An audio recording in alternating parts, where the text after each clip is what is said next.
All right, here we go. There we So we're getting started. This is episode 1 for the Emerge Leadership Group. My name is Jim Wentworth. I'm one of the founding partners of the Emerge Leadership Group. I'm joined by Sheldon Loar, who's my business partner, one of the other co-founders of the Emerge Leadership Group. Hey, Sheldon, how you doing? Hey, you can tell which one is the youngest and which one is the most handsome. and they're both the same guy. I don't know. You can, we'll put a poll up and find out who they think is. I'm out of the Boston area. Sheldon's in Phoenix, and it's with episode 1. We're here in March, and today I walked my dogs this morning, and it was this afternoon it was 0 degrees. No way. With a wind chill. So oh my goodness. They really didn't want to be out there, and I didn't want to be out there. So I know you're feeling a little warmer. I see you in a short sleeve shirt. So yeah, sure you're feeling a little warmer. Yep. I woke up at 3:50 a.m. for some reason. I've done that the last 3 nights and couldn't sleep. So I went for a walk this morning. It was 49 degrees. That was nice. So I just put a little hoodie on. It was nice. Hoodie? I'd be in shorts and a t-shirt. That would be just beach weather. You'd be in those leopard style bikini briefs of yours, I'm sure. So we started this organization, Emerge Leadership Group, about 20 years ago. And when we started this organization, we were focused on this one issue around leadership transitions, and that's what we're going to talk about today for about 25 to 30 minutes, however long this goes. But that was our main goal, was how do we help individual contributors who are really superstars in their role? How do we help them transition to that first line leadership role? Because we, based upon some of the work that Sheldon had done, that I had done, companies that we worked for, we knew that this was a major challenge for individuals. And so, well, how do we help them move into this first line leadership role? And that really was the genesis for the beginning of our company. Since then, we've done a lot of other things, and we'll talk about that in some later podcasts. But that was really the genesis for our organization, is how do we help these people really understand how to make that transition effectively to that first line leader role. And that includes the mindset shift. What skills do you need? So that's really how we got started as a company. And we've been doing this now it's now 20, I keep forgetting it's 2021, but we've been doing this now for 21 years. Yeah, it's been a long time. And, I remember, Jim, one of the things that really stands out in my mind, I remember as this young guy with a great career ahead of me, and I would never, who knows if we'll publish this, you can cut this out if we decide not to, but I had this boss that was just, he was just the best guy in the world, but he's the one that I really need to send a thank you card to, because he single-handedly chased me out of that company. And it wasn't his intention, but he was an incredible, he could execute so well on the management stuff, but he was just he had no empathy for your situation. He was just very difficult to work with. And I finally left, and it really floored the executive leadership in that organization, because I had a career path lined out for me, but I was just done. And we've observed that all over the world. I mean, it's unbelievable. And it's not because these people are bad people, or it's for a host of reasons, but a lot of it has to do, I think, with just the whole self-awareness thing. They're just trying to do the best they can do, and they just don't have the tools, and they haven't been, they haven't made that psychological, we talk about psychological adjustment, and whenever you talk about psychological stuff, people get kind of weirded out sometimes. Yeah, exactly. But it's true. You talk about this, and I do this. I talk with clients every day, and we talk about the psychological shift, and all of a sudden it goes, really, the psychological, but it really is this mindset shift. But what's interesting is most organizations, and when we do a lot of research, as you know, because you're spearheading some of that.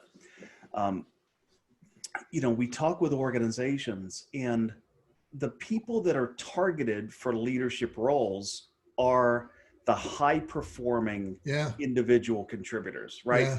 They've been superstars, whether it's in sales, IT, finance.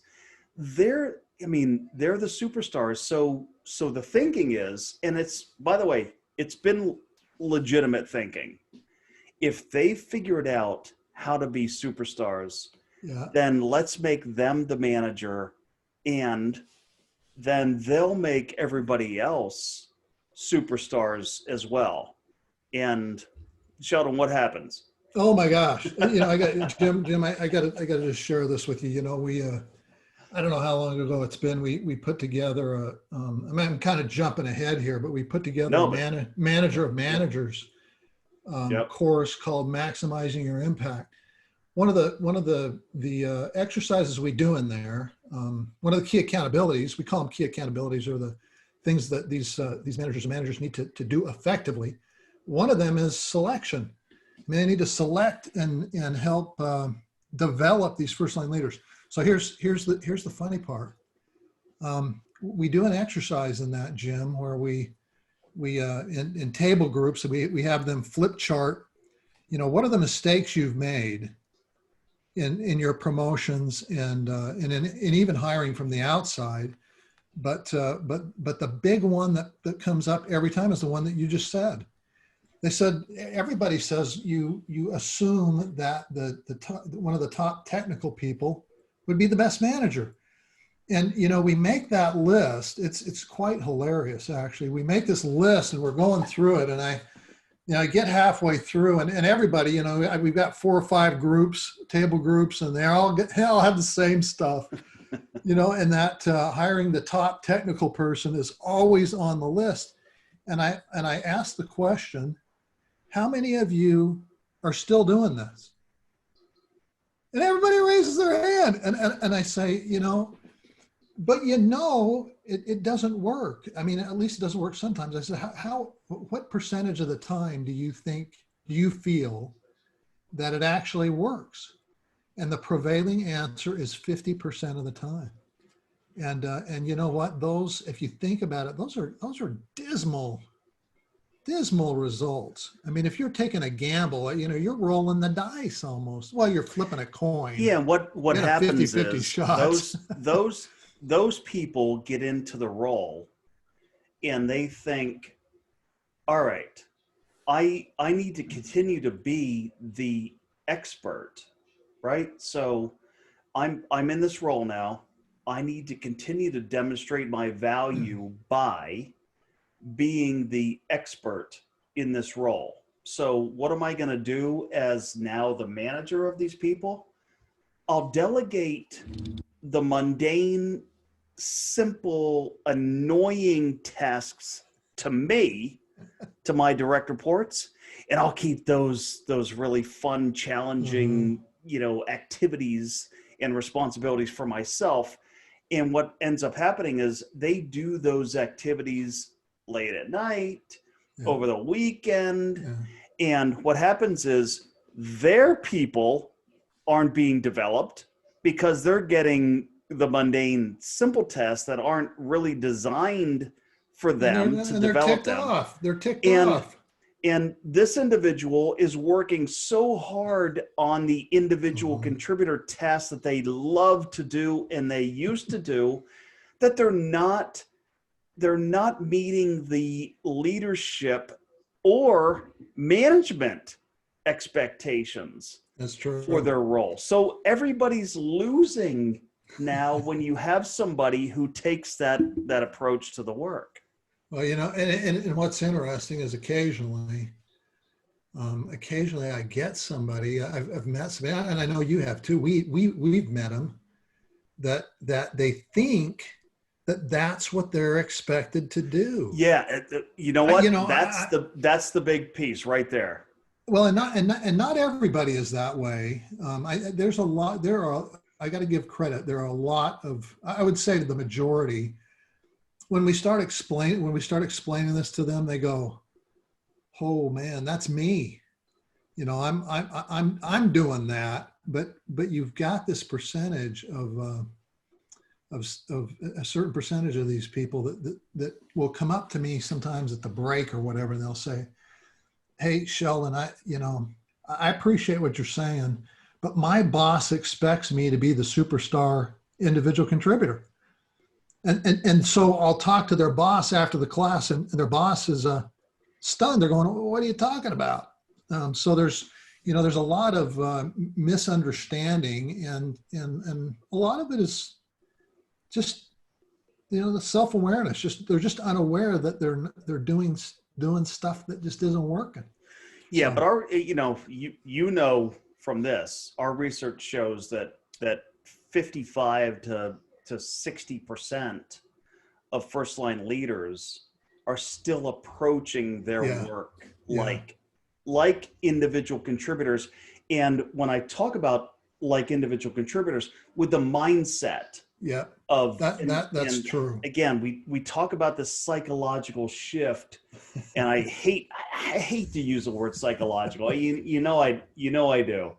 And we've talked about it for 20 years, but it really is this mindset. What do you value? Are you going to value something differently in terms of your role, how you interact with the people in your organization, how do you interact with your direct reports, how do you approach your work differently? That's a mindset shift. Mm-hmm. And that leads to the other piece, which is, how are you going to approach your work differently?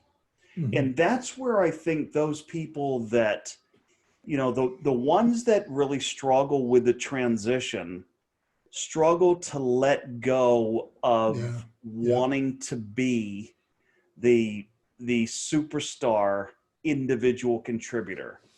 And I think, and you talk about this a lot in the workshops, with folks.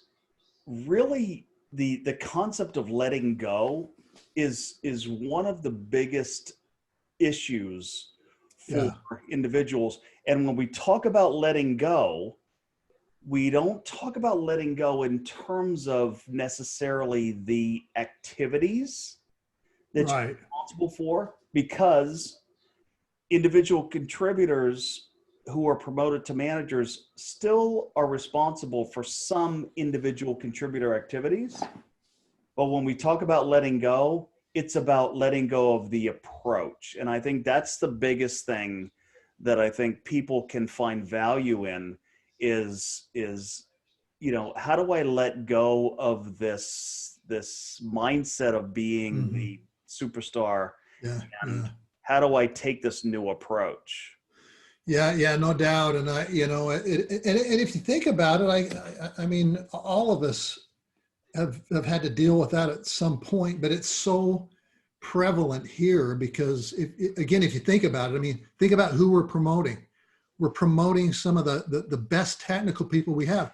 No, Yeah. no, nobody would, I don't think there's an organization out there would think of promoting their lowest performers. That's right. It just doesn't make any logical sense. It's true. You want to promote a high performing person that knows how to get stuff done, that has kind of an affinity for that, that's a quality oriented person. And those very qualities are in a sense what gets them in trouble. I mean, if you think about it, they are who they are. Their whole self-image is wrapped up professionally in what they've done as an individual contributor, as a technical professional. And now we're asking them to let go of that. That's a tough call. That's the most difficult thing for them. It I is. mean, seriously, in your career, in your life, you're now saying, you went to school That's right. for this, you trained for this, you spent your first 3 to 5 years in your career doing this. You're a superstar right now. That's all right. And now we're asking you to let go of what, Sheldon? Let go of what? Made you famous. Yeah, man. let go of what made you famous. That's everything we talk saying. about. Let go of what made you famous, what made you successful in your career, and focus on a new approach. And some people just aren't ready to do that, but they think, all right, well, management is the next step for me. Yeah. Right? That's the next step. Yeah. So I will, it's more, it may be more money. It may be more prestige. So I'm going to move into management, but it means letting go of the approach that you've taken to your work your entire career. And some people just can't do it and won't do it. And Jim, and we got to reemphasize this again. You keep saying it, and I know that some of our audience out there are still maybe perhaps stuck on this. You're saying approach. We're not asking them to give up their technical abilities. We're not asking them to give everything away. We're not suggesting that they should never do any of that technical work again. That's just not realistic. What we're asking them is to take a new approach. And you're right. You're right. I mean, and that's that what needs it is. to be clear to folks. Yeah. Yeah. It's just more of how you think about it. It's how you think about what you do, how you feel about it, what you value. So you have to begin to value the people that work for you more. Yeah, but there is some of that letting go. So, you can't do the same things you've always done in the same way as a leader of a group that you did as an individual contributor. Yeah. You just can't.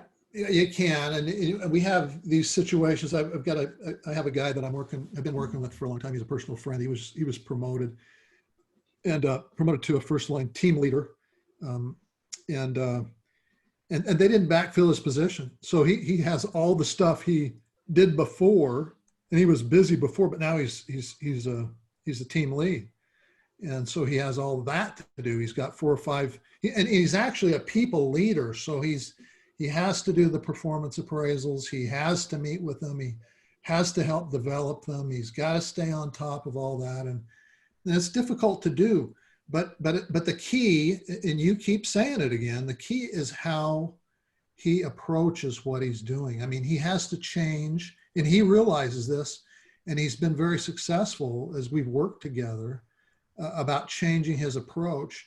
And he says, and this is just a wonderful, I was just so thrilled. As a matter of fact, it's in our book, Is Management for Me. We're about to publish a book, and the story is in the book. He actually says that this management experience has been the best experiences in his entire career, and it's because of that he's been able to pull that off. And it's about doing things different. It's about looking at things different. It's about helping your people be more productive. It's about managing your time in a more strategic way. There's just so many things that really need to change, and it's just great. It's really great when you see people do it. You mean the transition to a first line leader role is challenging? Yeah. Let me ask you. Let me ask you. I'm gonna put you on the spot for a second, because I think everybody would love this.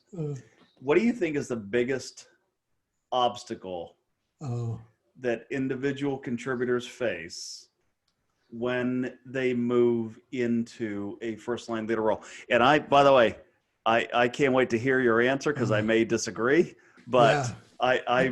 I want to hear, although you may know where I'm coming from, just from 20 for the years first time in all those years, I don't know where you're going with this. What do you think is the biggest obstacle that individual contributors face in making that transition? Well, I think that do you want just one, or can I share a couple? I said one, but I know you're going to share a couple, and I'm not going to stop you. But well, I would say, in my mind, one of the absolute biggest is the working manager dilemma. Yeah, that's a great. And by the way, this was not set up. Sheldon had no idea. I had no idea where he's going. So I'm actually going to be really interested in what he has to say. But I'm with you on that. The working manager, and talk. Is that what you were going to say? No. Talk a little bit more about that. All right, but before you share yours, I got to share one more. Yep. Does that sound fair? Okay, so but you got to expound on the working manager, because I think that's a big one. I mean, that's a huge challenge. Yeah, it's a huge psychological challenge. It's also a huge physical challenge, and and when I say physical, I just mean from a time standpoint, execution and everything else. Well, and here's the problem. People will say, these leaders will say, I'm so busy doing, I don't have the time to lead. And so they have to be taught and coached on how to make that happen. But the working manager thing is that I've got this individual contributor work, and then I've got to do it, and I can't delegate it. I mean, that's one of the things I tell people. If you can delegate, man, get rid of them as much as you can, because there are so many things your organization needs you to focus on strategically. There are things just sitting, waiting for somebody to champion. But you just can't. But most new leaders can't delegate. They get the manager title, but they still hold on to all of the activities. That's exactly right. Not all of them, but most of the activities. So now they've added management, which is hard, and they don't know it. And so what do they gravitate toward? Go back to being a strong individual contributor. Yeah. So that's the working manager. And there's, that topic right there deserves an entire podcast alone. and we'll do it. Yeah. We'll do it. We'll do it because it's fun to talk about. It's challenging. It's real. But it's everybody's dealing with it. So here's my other one. My other one is, and this might actually surprise you, I don't know, but the boss of the person that's the first line manager. I have seen the boss, and I shouldn't say that's number one, but that's a big one. No, it's number two, because the working manager was number one. Oh, so. There we go. Okay. Now, is that what you agree? Did you agree with me on that? No. Oh, I'm still coming in with another one. Oh, this is going to be fun. So what I mean, I'll just explain just real quick. I think it's probably pretty intuitive, but if the manager of, here's the deal. Here's what we found. If the manager of the first line manager gets this, that transition that we talk about, we'll talk about transitions and what it takes to transition. And it's a very long process for most people. And you even said 50% of them don't typically ever even make it. So of those that do, it takes years unless they get some help. And the key help is their boss. So that's a great, so yeah, so the obstacle is it turns out to be their direct manager. yeah, That's the biggest obstacle. yeah, I this is not going to surprise you because I talk about this all the time. But I think the ability for individuals to develop strategic relationships, both inside and oh, outside the organization, I that's a big think is one. one of the biggest I would agree. obstacles that individuals face.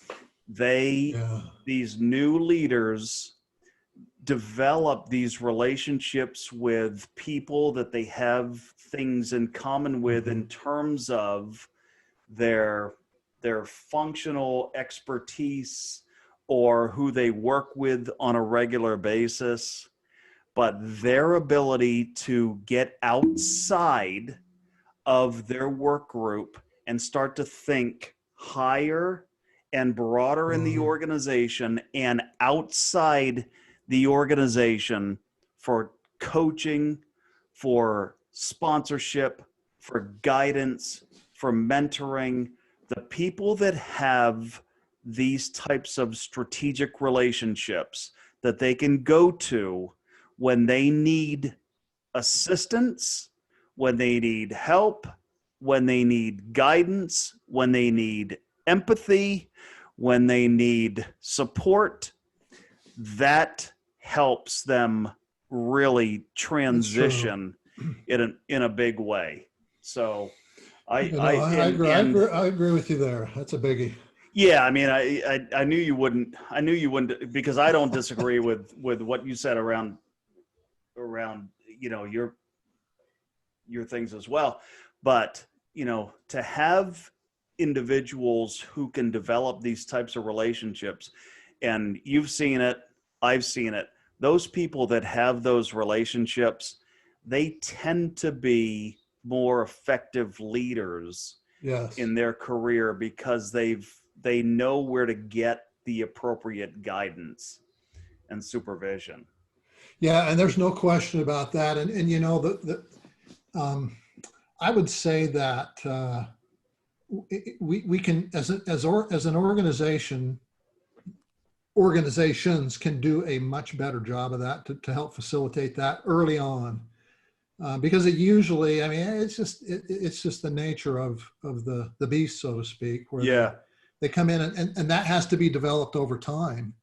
They have to get to know their peers that are also frontline leaders, and it just can take some time. But if a savvy manager of managers, if he can or she can look down and start to develop those people and make sure that their first line leader direct reports are developing and helping those individual contributors start to make those connections and putting them in, just really starting to develop them earlier on, I think would make such a difference for most organizations if they would do more of that.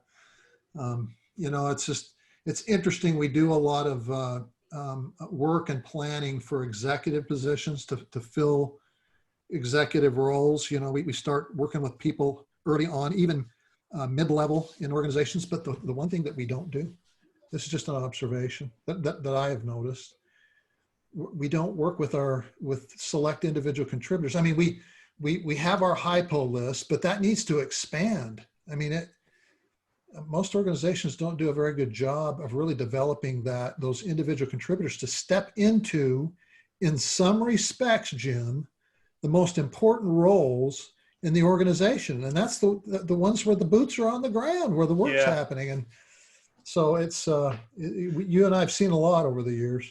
And by the way, that's I think that's one of the biggest opportunities for organizations. We're going to do a Absolutely. podcast on this moving forward because it's worthy of its own podcast. And I Yeah. don't want to go too long on this one, but having first line leaders develop leadership capability on their team Absolutely. is one of the greatest opportunities for organizations. It not only leads to increased contribution to the organization, but it also leads to increased engagement among those individual contributors, those high performing, high contributing individual contributors, and you tend to keep them longer rather than those people moving to another organization to take on a management role. They start to feel valued in your organization, even though there's not an opportunity for them to move into a formal management role. Yeah. And Sheldon, I don't want to get into the the research on this one. This is more of an introduction. Yeah. I think we, in one of the following episodes, we'll get into the research and really talk at great length, because if we get into it now, we're going to be an hour and a half, 2 hours because I can't. I mean, already right now there's so much I want to talk about. But I'm getting goosebumps over this. I mean, you probably are too. I mean, I just it's I would love to write a book to the executive team of the organization to say your single biggest asset is being underutilized. Yeah. Exactly. If you could teach them these concepts, you would, and I'm going to throw a number out. I mean, but you would double production. We have the data. The data it's unbelievable. It's just unbelievable. The data's there, and we can't wait to. We're going to share it. As Sheldon mentioned, we're writing a book on is management for me for the individual contributors on how to help them understand whether they want to move into a leadership role, and if they don't, how do you make an impact to the organization? Mm-hmm. But we have another one in the works on how do you maximize the contribution of your people, and we have data around that, so we can't wait to share that. Exciting stuff. Sheldon, any final thoughts on the transition? No, this isn't going to be the first. By the way, that I hate to interrupt you, which Sheldon knows I sometimes do on. I sometimes do. I'll just go on forever and ever. But any final thoughts? No, I'm just excited about this. It's our first podcast, but there's just we just have so much wonderful data to share, and I think you're going to be excited. Yeah, can't wait to share it. Can't wait to share it with everybody. Yep. And thanks for listening to this, and we'll see you on the next podcast. Adios. Thanks, everybody.